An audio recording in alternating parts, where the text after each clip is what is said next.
بسم اللہ الرحمن الرحیم الصلاۃ والسلام علیکم یا رسول اللہ الصلاۃ والسلام علیکم یا رسول اللہ. آج الحمدللہ پہلی مرتبہ مجھے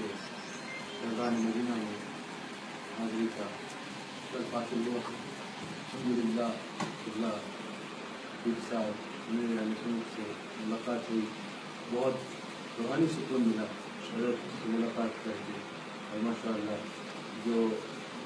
حضرت کی طبیعت اور حضرت کی عاجزی اور انکساری دیکھی, دل سے دعا ہے کہ اللہ کریم حضرت کو بے پناہ رحمتوں سے نوازے, حضرت کو فیضان میں مزید برکتیں عطا فرمائے. دعوت اسلامی کا اور بالخصوص مدنی چینل کا کام دیکھ کے جس خوبصورت انداز کے ساتھ اور جس ٹیکنالوجی کو ساتھ لے کے یہ دین کی خدمت کر رہے ہیں, اللہ کریم ان کو اس پہ اجر عظیم عطا فرمائے, ان کو بہت کامیابیاں عطا فرمائے, اور دعوت اسلامی کی ساری ٹیم کو اللہ کریم دین کی خدمت کرنے کی مزید توفیق عطا فرمائے.